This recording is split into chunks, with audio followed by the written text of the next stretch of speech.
Bobby, and welcome to Antichrist Metal Design. How things are going? Well, Carla, things are going quite well. We're getting ready to go on the road. The grinding wheel is released, I'm sure, as this is being broadcast. So things are good in Overkill land. We're obviously looking forward to the tour. This is our 18th record in, I guess, 35 years on the road at this point, or actually not 35, but 31 years on the road. So business as usual is a good thing for Overkill. Yeah. So tomorrow you're ready to release the new album, The Grinding Wheel. But before it, you got out and released a few singles. Now, how was the fans' response to them so far? Well, I think the response has been pretty good. We just returned from 70,000 tons of metal, where we did a listening party. We included the singles, but also included many tracks from the grinding wheel at that listening party, and it seemed that the response was very positive with regard to the new release. So I think that I really don't read the press, but when people want to talk about it, just regular people who purchase it, I always have a few minutes, and it seems so far that response has been very positive. Yeah. About the album, what is the musical direction you went through The Grinding Wheel? Well, I think it's pretty simple. I mean, this is a thrash band. We know who we are. We know what we like to do and what we do best. But I think there's other influences, and I think those influences, let's say they speak of rock and roll and, the 70s punk explosion and the groove in metal and the traditional and classic new wave of British heavy metal. So I think that, all of these elements you'll find on this record, but let's say with our formula instilled in it or branded on it. So I think that the energy that we add to those influences is what makes it a thrash record. I think those influences are very evident from song to song, each one having a different identity. Yeah. So this new record, all I can say is that you still kept the Overkill style with a lot of elements. You didn't give up on your style, actually. I think so. Again, we know what we are and what we like to do and what we think that we do well. But this is, it's not about giving up on something you're attracted to. We're attracted to that. We're not searching for, let's say, popularity through exploration. It's something that I personally don't care about. I don't think the rest of the band does either. So it's not about not giving up. It's more about doing what you do best and what you like most. So I think that it's a different way of saying the same thing. So giving up is not an issue to explore. Oh, I don't know, other things, more melodic metal, progressive, traditional. I think that when we put our energy onto some type of an influence that's ours from the pit, it always comes out Overkill, and that's always with a more thrashy vibe to it. You got as well a video for Go Damn It Trouble. Do you have in mind to have a new video for another song soon? Yes, I this morning I got the rough cut for a track called Shine On. So that will be the second production video, also directed by Kevin Custer.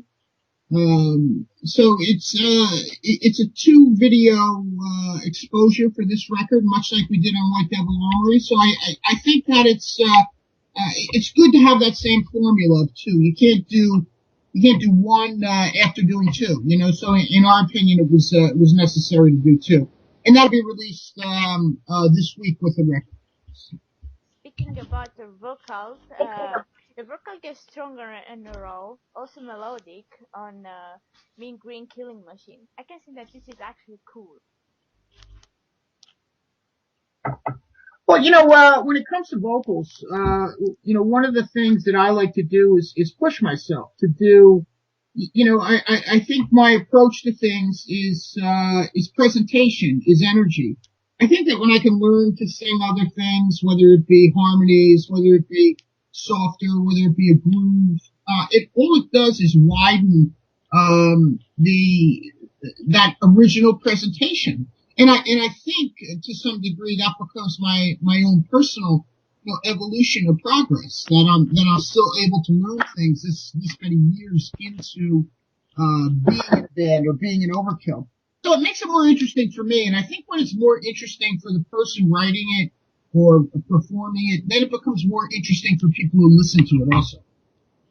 Good record indeed, but still now 18 albums in 37 years. I wasn't even born when the Years of Decay horoscope was born. But how do you remember the good old days when you released these albums, and how was the impact these albums had back in the metal scene? Well, I think the impact was that we were part of a group, and what I mean by that, there was a popularity in thrash metal through Years of Decay and Horoscope, and the reason I say so is because major labels had signed Metallica and then moved on to Anthrax and Megadeth. Overkill was eventually signed by Atlantic Records, so when there's money to be made, big record labels get involved. I mean, that's as simple as it is. It's a business formula. But I think the impact of those records were monumental with regard to the scene itself. This was our contribution to it, and the scene was very healthy at that particular time. But I do think that when you talk about the good old days and you talk about the present, the reason that it still has impact this many years later is that there's still value in it. There's still recognized value. And you're saying, hey, I wasn't even born then, but you still obviously recognize some type of value in traditional thrash metal or heavy metal, or we probably wouldn't be having this conversation. So I think the good old days are just about as equal as present day with regard to its excitement. So I think back in the past as uncharted territories where there was no map to follow. But I do think of the present day as being something where, let's say, youth has come in and validated the value of that music. Yeah. I read before some facts you said about the internet and about an opinion about this site, Spotify, iTunes, and so on. So why do you consider that um, the internet might ruin the metal scene these days? I don't think it necessarily is going to ruin the metal scene. I think what it does is it could ruin the music scene. I mean, it has to a very it has to a degree ruined other genres of music. Not metal yet per se, because I think metal fans like to purchase things. They like to hold it. But I think you've downloaded something. I think that that's happened somewhere in your life. You've downloaded something to sample it, and I think that when that becomes the norm or accepted that hey, music should be for free, then it's not possible to do this. The only way it's possible to do this is to have a revenue stream, to have the finance back the project, to back the tour, to back the releases. So sure, I mean, to some degree, it'll eventually ruin it and eat it. But it's let's say it's an accepted practice today. People just say, well, everyone else does this. It's still just as wrong or harmful as going in and stealing CD from a record store.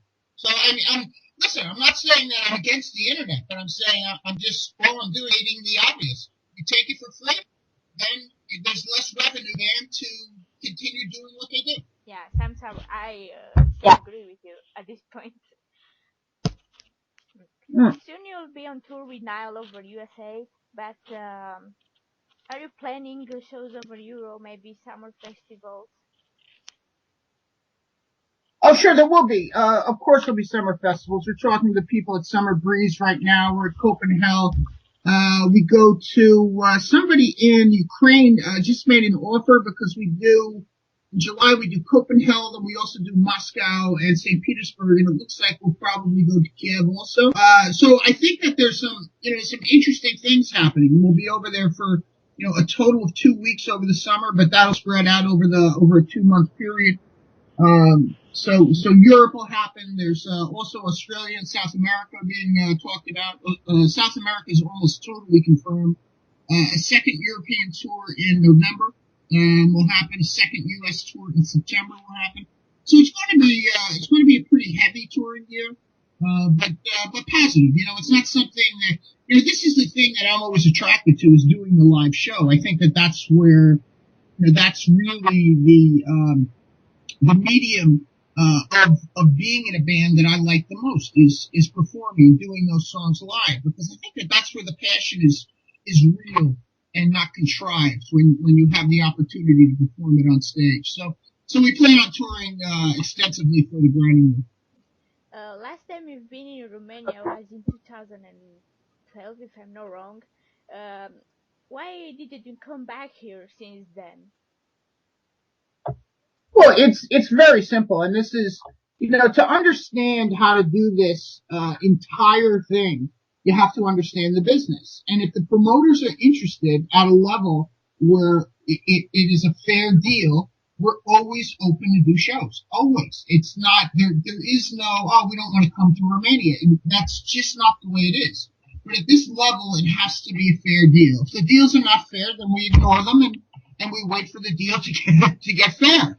It's as simple as it is. Yeah. So it's not about us not wanting to come. It's about us having specific needs to come. And if those needs aren't met, then we ignore the show. But I don't think we ignore the people, and I think people understand what I'm saying. We don't do this so that when we get home we can pay to go to Romania. That's just not okay. It has to be a positive revenue stream, and if that works, and if those numbers work, then we're more than willing to go anywhere in the world to play. Yeah, I bet so. And hope to see you one day in Romania. Would be great. I hope so too. I mean, I have good memories of the 2 times I was there. One time I didn't play. I was in Cluj, and the other time in Budapest. So it was Bucharest. Yeah. I'm sorry, and it was fantastic, fantastic experience. Yeah. I would like to ask you if, let's say, will be a new tour planning. What will be two other thrash metal bands would you like to be on tour with you? Who would I like to take? I mean, we've toured with Exodus. I've done shows with Slayer and Megadeth. I did a show early on with Metallica. I mean, I like playing with, I think one of my favorite tours I ever did was, Overkill Creative, in the U.S. And I think of it because, I mean, these guys are so much like us with regard to attitude, that it was the easiest tour I ever did. It was a simple negotiation. You play for an hour and a half, we play for an hour and a half, we split the money. We shook hands and it was done.